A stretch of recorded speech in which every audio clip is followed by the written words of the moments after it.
Welcome to Mortgage Sales Playbook. I'm Pat Sherlock, your host. My podcasts are where top producers, sales leaders, and industry experts share strategies that drive real sales success.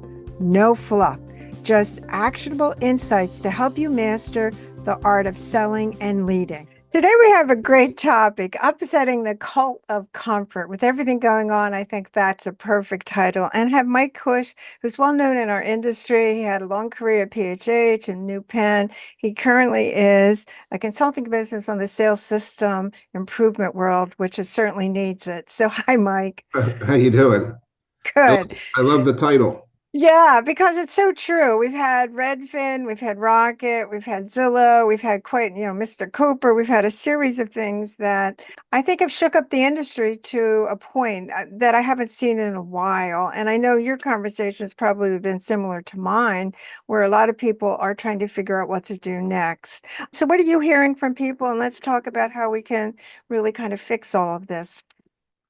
So earlier this week, or maybe last week, I did a post about change and the mentality of change, right? Hmm. And one of the things that I find in our industry is that it is very insular, very inside looking. It's built around what works best for the industry as opposed to necessarily what's built Hmm. best for the consumer. And it's very resistant to change. I understand industries are resistant to change, but I think ours is more so than most because of the nature of the fact that so much of the control of the industry has been pushed out, pushed from the top down to the loan officers. So I think when the industry sees stuff like the Redfin and Rocket purchase, their first instinct is going to say it's going to fail. There's no way that it could ever do better than what we do. That's not what people want. But I think that we're in an industry where it's the number one thing is getting leads, and I think our industry forgets sometimes that, like, when you think of marketing 101, there's four P's, and our industry doesn't always focus on all four of them, right? Hmm. So I think that when you see somebody like Rocket and Redfin that's saying, we're going to look at a broad brush, right? We're going to look at all Sure. P's and think of a different way to go. I think that scares people, and their reaction is to say that won't work. Well, I agree with you 100%. And it's interesting you started off with that comment because one of the things that I do, because I think because I do see it as being really kind of, we're captive of our own thinking. And I think it's not just the mortgage space, it's the banking and financial service space. We only hire people from that industry. We don't really bring in new ideas. And as a result, there is a hesitation to think that change can be done or that we need to rethink it. I think a lot of it has been, and I know you've been in the industry a long time. I think a lot of it's tied together because it originally was regulatory driven, and Right. and everything was really like you couldn't do this, you couldn't do that. And there's still some of that thinking, especially when the executives are older, because that's what they remember. They remember those days, and those days really have changed. What do you think about that? I agree. I mean, I think that there is kind of a firewall or Hmm. between mortgage and real estate in the minds of many people because of RESPA. Hmm. But RESPA is just making sure that if you give the person choice, if you explain the relationship, that doesn't prevent you from presenting a different type of experience to your consumer. They can always opt out. Hmm. But I think that mentality has prevented any type of Right. different approach. And I think that, again, the Redfin Rocket thing is a great example of you can combine forces. You just have to do it properly. And I think that we're probably at a tipping point in our industry. I agree with everything that you've said. I think that the AI, if you look in the course of the last month, Hmm. the improvement in avatars and agentic AI Right. is so drastic. We went from a year ago where people were talking about AI, but it was just Hmm. we're talk to today where you see these videos of people answering mortgage questions and you can't tell if they're real or not. Hmm. A lot of that comes from outside. So I think we're at a tipping point where there's going to start to be some real outside influence on our industry because the industry is either going to change with it or it, or the change is going to come without the industry, right? Because because the tools are too great, because Mhm. the influence on the process that they can have is too great, and most of that stuff is created from folks outside. Yeah. Well, I agree with you. And I even see it with my own business. I've been using AI for a long time now, and it's fabulous. But there's a lot of hesitation within senior management of a lot of companies about the usage of it. And I can't see as a loan officer or as a salesperson that you're not using this. If you're not, you are really going to be left behind because it has so many advantages for you. So, what do you think this cult of comfort that I talk about it? Because we're relatively the same business that has been for a while. There's been minor changes. We're lucky when we get a refi market because what happens that you don't have to do any deep thinking Yeah. and the business just comes to you. And I think that's the troubling part now is that when you look at the profitability, we still have fundamentally the same problem that our expenses, especially on the sales side, is way too high. And technology can't close that gap at the moment. So, what are your thoughts on that? Well, I think that you're right that if you think about I got into the mortgage business in 1998. If I think about what the process is for a consumer Hmm. or a lender then versus today, it's changed much more for the lender than it has for the consumer. For the consumer, the biggest difference is when I first started talking to people over the phone, they Hmm. had to go up into the attic over the weekend and track down their old tax returns or pay stubs. Yeah. That part has changed, but being honest, it primarily changed because it made it easier for the industry, not for the consumer. The consumer benefited from that change, but it was done to make the processing of that piece of paper smoother from beginning to end. So the experience hasn't changed that much.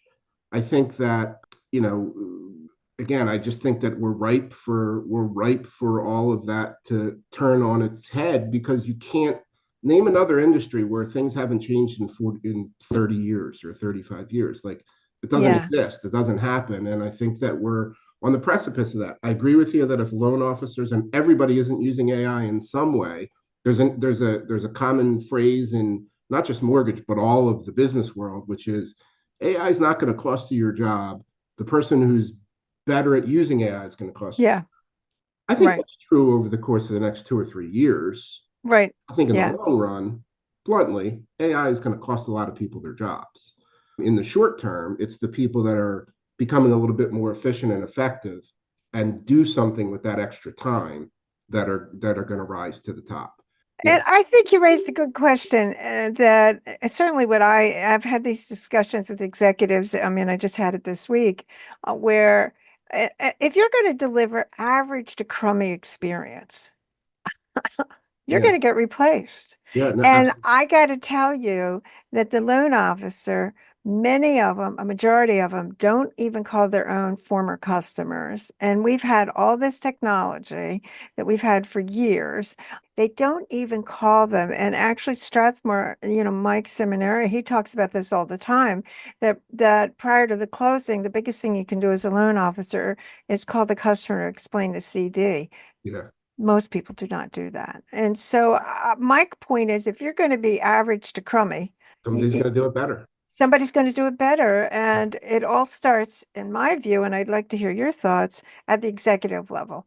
The loan officer, okay, they are obviously the implementer, but at the executive level, it's the vision of the future and what is a good customer experience. So talk about that because I know you've spent a lot of time on that issue and certainly have important thoughts on it. So I think that because of the nature of the business, I saw you did a post the other day about which group of loan officers Yes, you impact, yes. right? So the top people, they are what they are, they're great, they do Hmm. fine. The very bottom folks are frankly in the wrong job.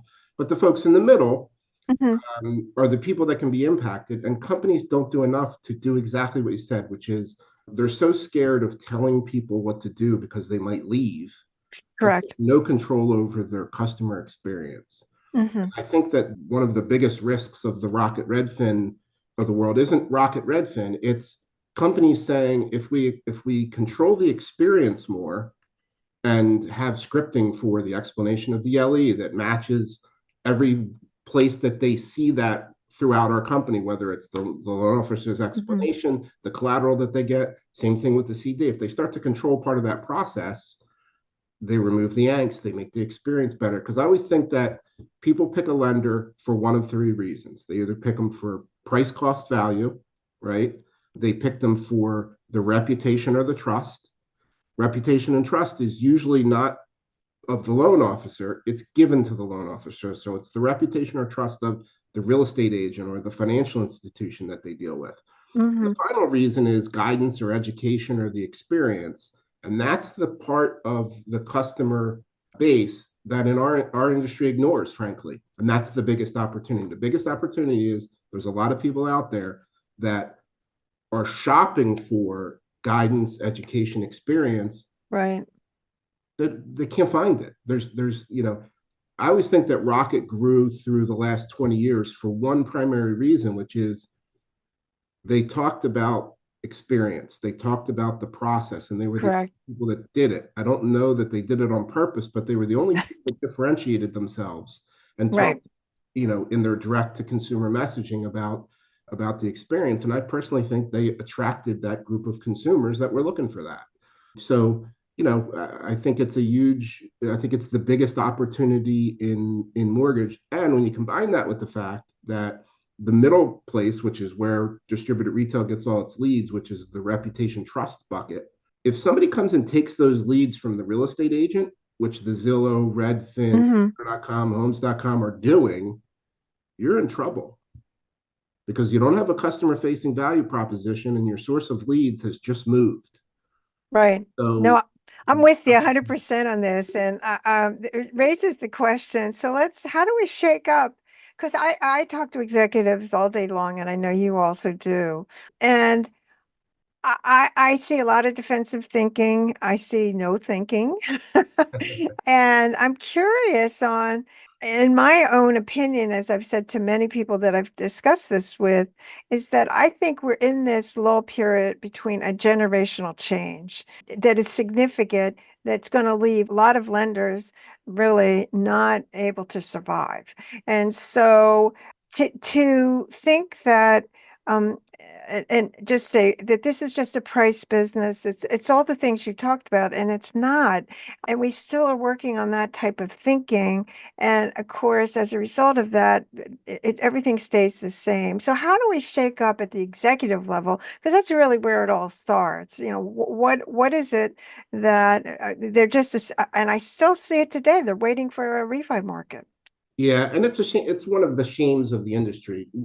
Not they should be shamed, but it's a shame that the industry really needs the occasional refi bubble to survive financially. Correct.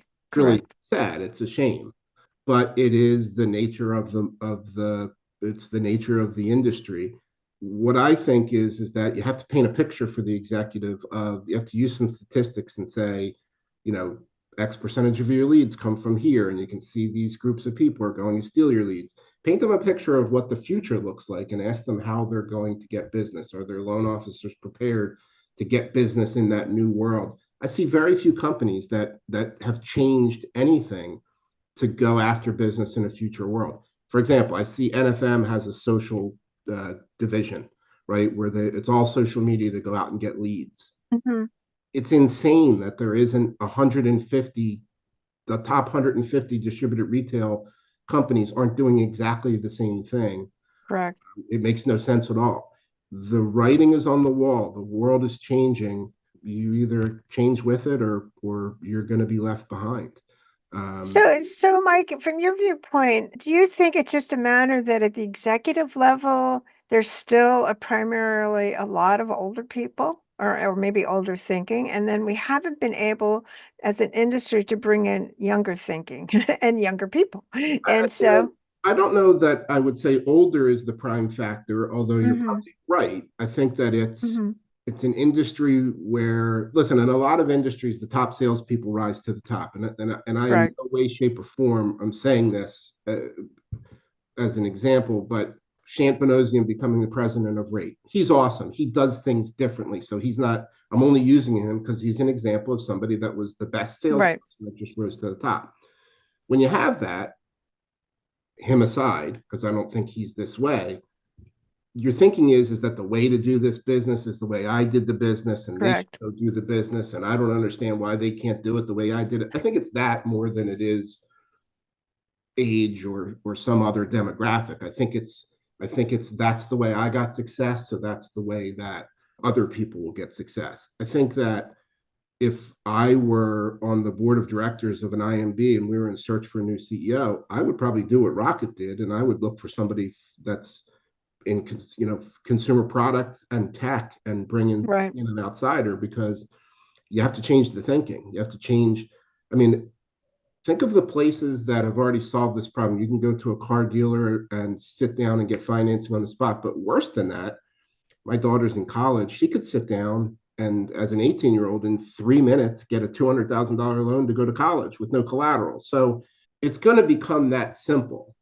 And when Right. it becomes that simple, if you don't have a value proposition, you're turning it into a commodity. And if you turn it into a commodity, the people with the biggest system and the greatest economies of scale are going to win. And it's not going to be you if you have 10,000 loan officers on the street, because that's not efficient. Right.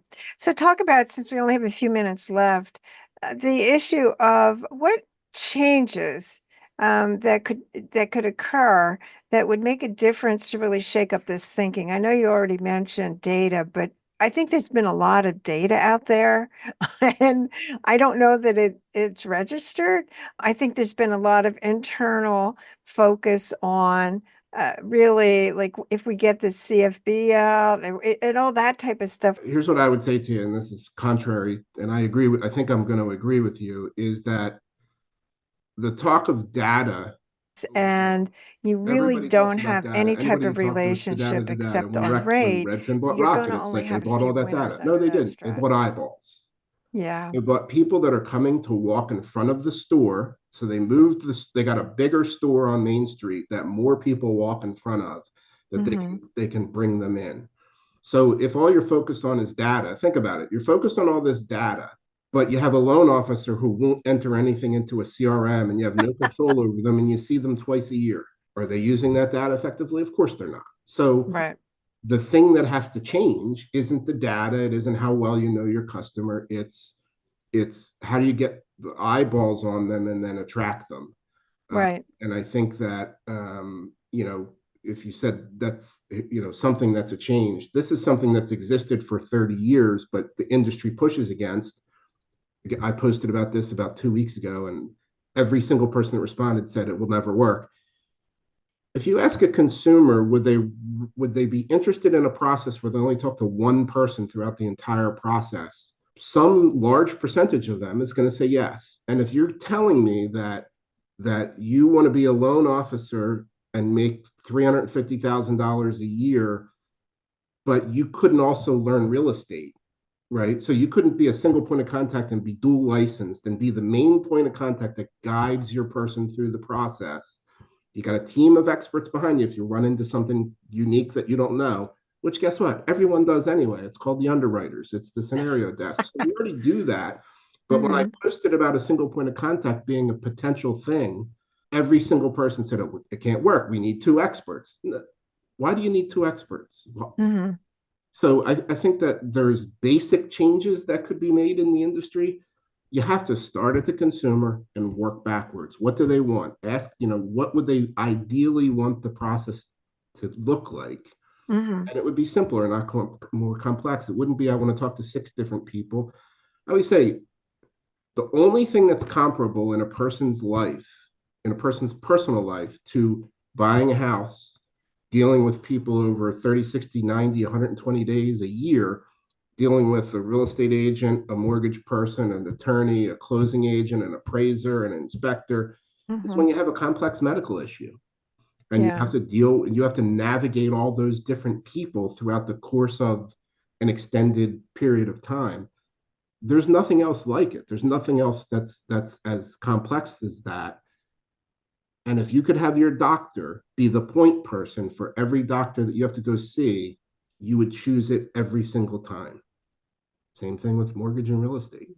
I agree with you 100%. I have to have you back. You're raising all the key questions, and I don't know, and I guess this is really a topic for another conversation, is that can we make incremental changes or do we need to make drastic changes? And I'm more opting for the drastic because Why? I think incremental has been tried and it hasn't really worked. So, any last comments that you would like to make to our listeners today? No, I mean, I think that the conversation is exactly on point. People need to start thinking towards the future. I think that people have to. One thing our industry doesn't typically do is look to other industries to steal ideas, Correct. and I think that's what they really need to start doing is to look and look for inspiration in other places and find ways to apply it to us, because change is going to come, and you're either going to be a part of that or you're going to be a dinosaur. Correct. Well, Mike, I want to thank you for joining us today. And I certainly want everybody, he's on LinkedIn, posting great questions and great information. Connect with him. And certainly, Mike, how could they reach out to you if they want to have a further conversation? LinkedIn is the easiest way. I'm on there most of the day. So if you shoot me a message, I will shoot you right back. All right. Sounds cool. All right. Well, thanks so much, Mike. And I want to All thank right. our Thanks. listeners. Certainly subscribe to our podcast. We issue one every Monday. I'd love to have you join us and subscribe. Thanks so much. See ya.